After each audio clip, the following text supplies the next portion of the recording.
Cordial saludo, mi nombre es Lady Joana Montoya, yo soy estudiante del programa de Psicología en la Universidad Abierta de Estancia UNAM. El día de hoy me encuentro desarrollando la actividad correspondiente al curso de Acción Psicosocial y Contexto Jurídico, etapa 3, conceptualización de la psicología jurídica y sus campos de aplicación.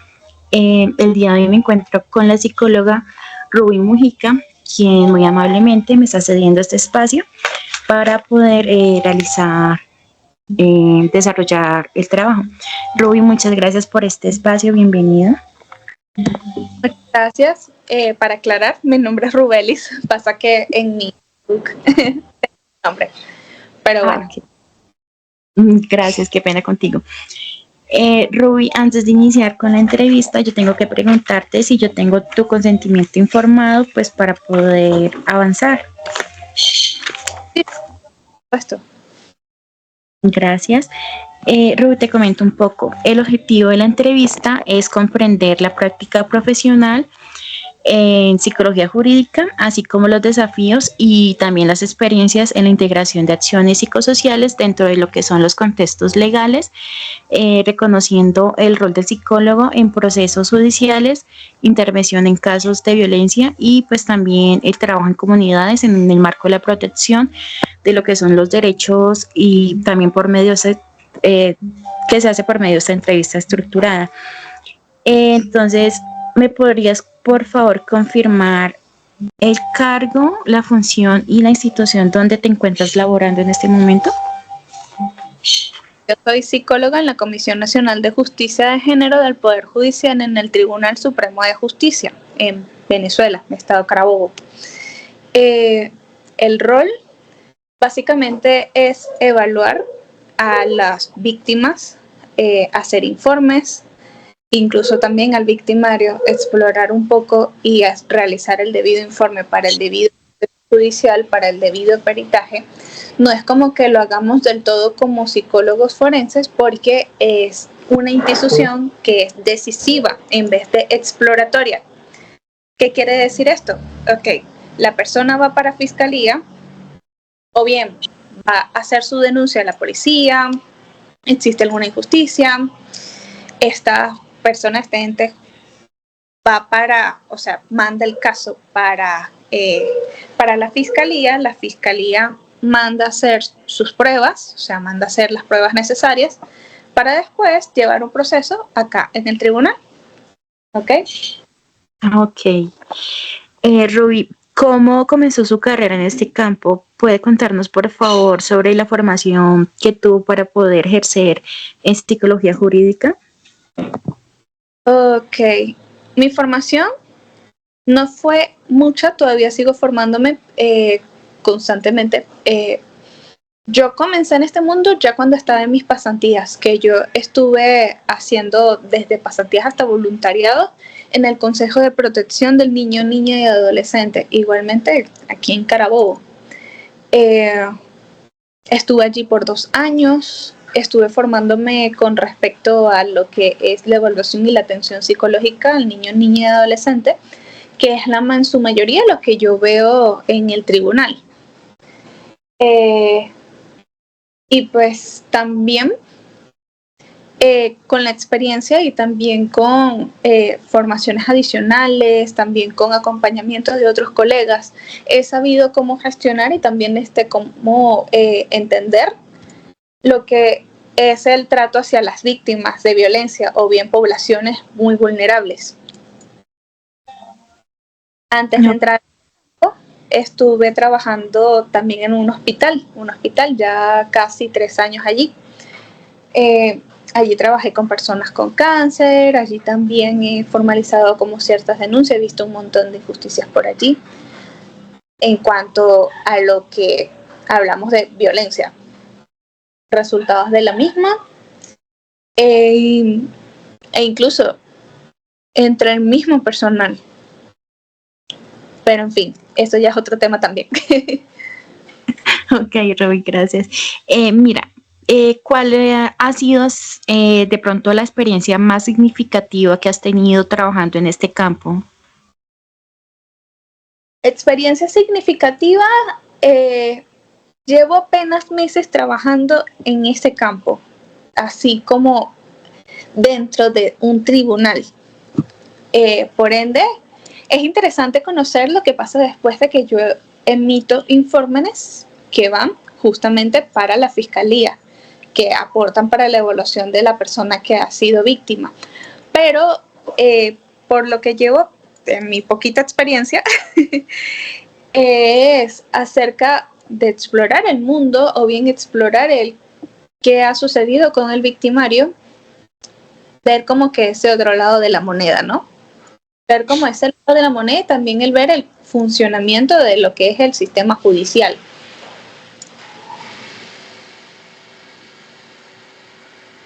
Okay.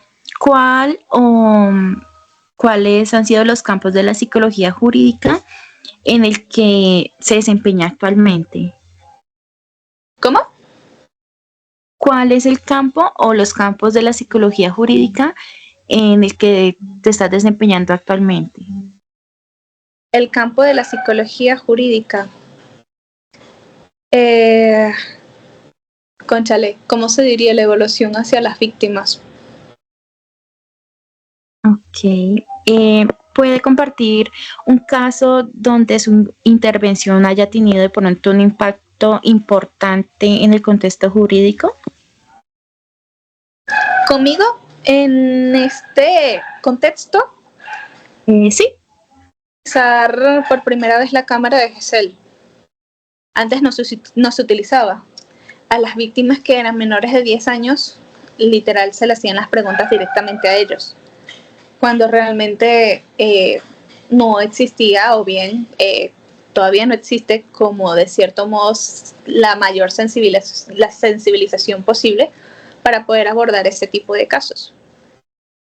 Por ejemplo, si existe un tema de abuso sexual o bien tema de trata de personas que sí ha tocado. Y bien, mi aporte en cuanto a la cámara de Gesell ha sido significativo porque las víctimas han estado como más abiertas a hablar de esto y no ha sido tan traumante el hecho de revivirlo, o sea, no tan traumante porque en sí es bastante fuerte, ¿no? Sí. El hablar en tribunal. ¿Nos puedes contar, porfa, desde la experiencia que ha tenido hasta el momento, cómo se integra lo que son las acciones psicosociales en los contextos jurídicos en los que pues ha trabajado hasta el momento? ¿Perdón la pregunta?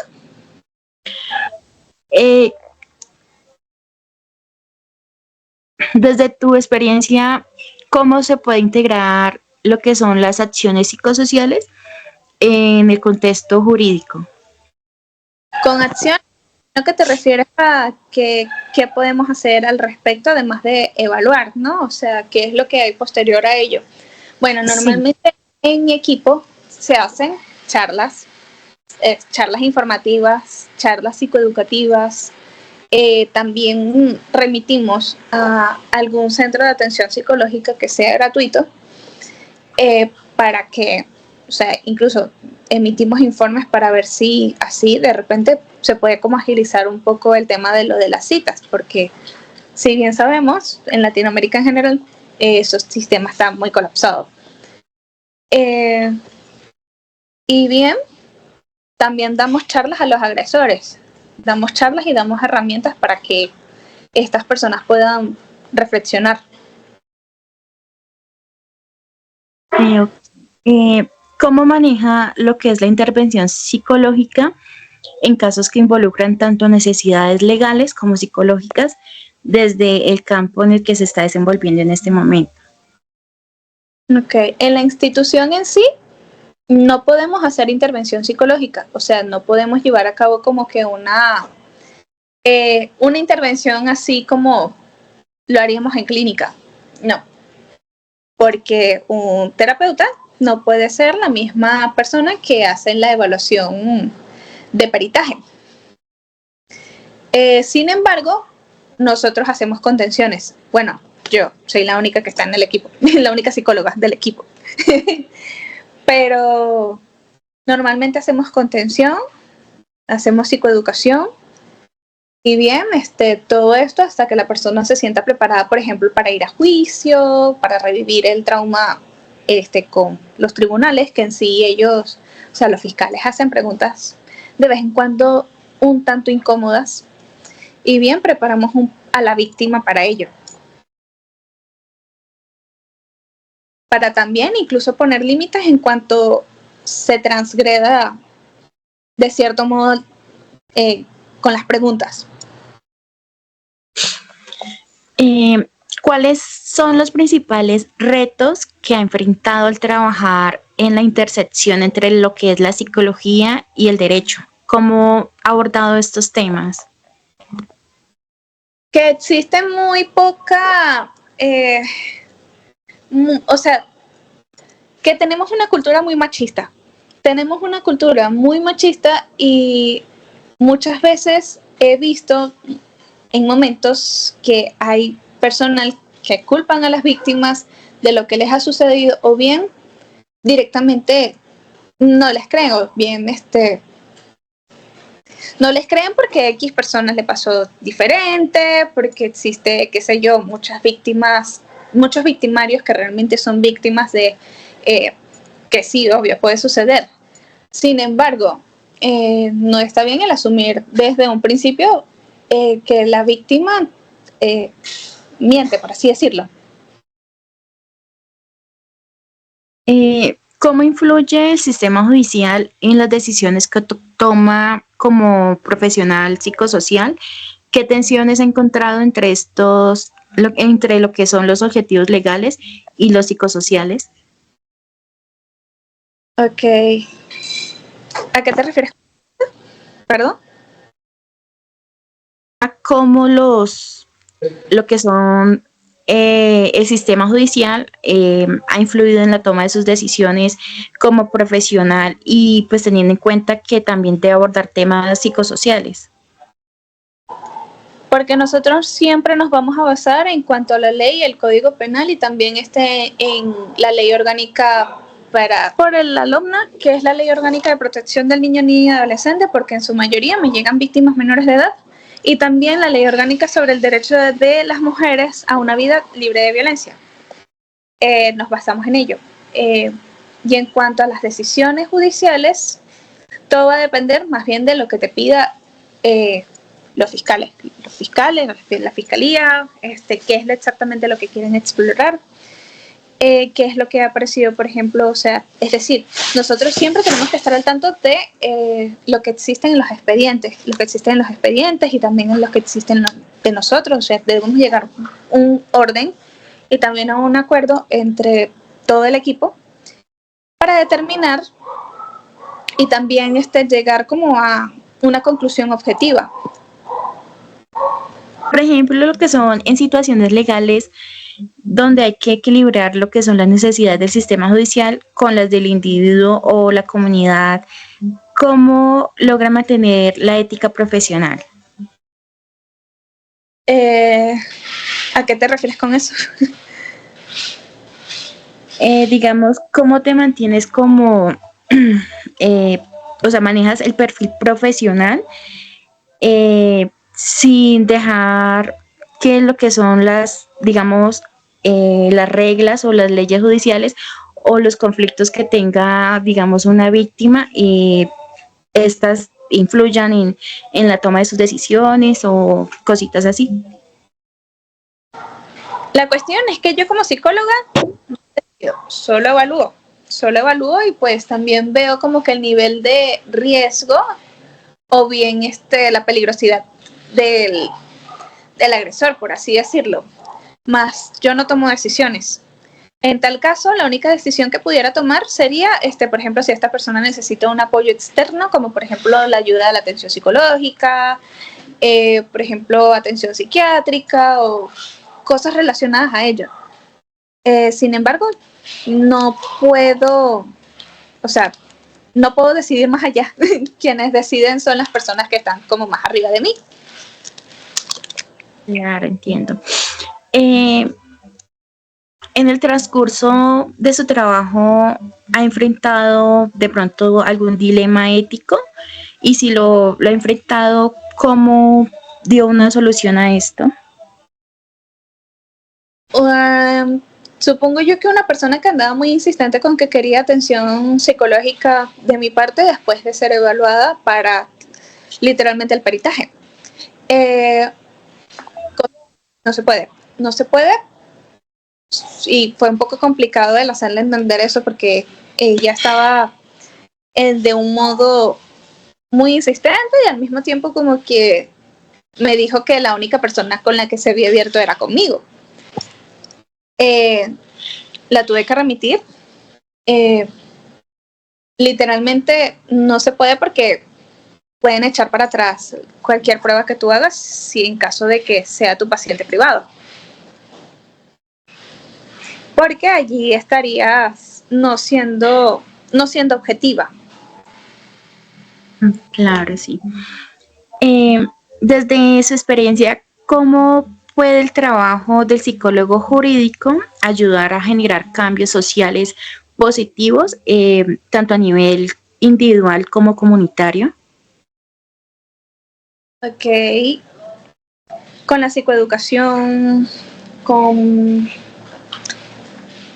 ¿te refieres a qué cambios pudiéramos hacer? Sí, Con respecto a la psicoeducación, así como habíamos estado haciendo, llegar a comunidades que han sido vulneradas. En nuestro caso, hacemos estadísticas dependiendo de las zonas en las que ha habido como mayor riesgo en cuanto a ciertas temáticas que serían como los tipos de violencia que existen contra de la mujer, en donde llevamos este tema hacia allá, hacia cierta zona en donde haya cierta vulnerabilidad. ¿Ok? ok. ¿Podría darnos algún ejemplo de programas o de pronto alguna intervención que haya liderado o en la que haya participado y que haya estado enfocada a mejoramiento de conflictos a nivel comunitario? Mm, una en donde he incidido más, que no fue realmente en la parte jurídica, sino como más a la parte de literal todos los trabajos que he tenido, ha sido respecto al suicidio, al manejo del suicidio. Que pues ahorita sería un tema que me gustaría abordar en esta área, porque o sea, parte de la violencia psicológica pues también termina en intentos de suicidio. Eh, pero sí, han sido como un par de veces, muchísimas veces, en las que he tenido programas para intervenir en este fenómeno. ¿Qué habilidades considera fundamentales para un estudiante que desea especializarse en lo que es la psicología jurídica? Habilidades o bien, más bien conectar con el autocuidado. Conectar con el autocuidado porque si bien es cierto, además de interesante que es esta área, es muy demandante, muy, pero muy demandante. Las personas, o sea, es decir, no es un área en donde te vayas a aburrir, pero no lo bien, sino a lo mal. Siempre va a haber cosas que van a pegar más emocionalmente que otras. Y ende, el autocuidado y el conectar consigo mismo es una parte muy fundamental si uno se quiere especializar en esta área. También, en cuanto a habilidades, tiene que ser una persona que sea, o sea, en mi experiencia, muy ordenada, muy organizada. Porque hay momentos en donde las cosas van a estar calmadas en cuanto al flujo de casos, y hay momentos en donde realmente no. Van a haber muchas víctimas o muchos juicios en donde haya que estar. Eh, ¿Qué consejo podría dar de pronto a los estudiantes que están motivados en trabajar en este campo tanto como empleados o independientes interesados en trabajar por el bienestar psicosocial en las comunidades? Formarse muchísimo, asistir a terapia, por supuesto. eh, Muchísimo, pues también inculcar las leyes, sí, porque si bien es cierto, son muchas a las que nosotros tenemos que familiarizarnos al entrar en esta área. Y pues, ¿qué más? Si tenemos temas con respecto a esto, o sea, a este fenómeno al que nos vamos a enfrentar, bien trabajarlo.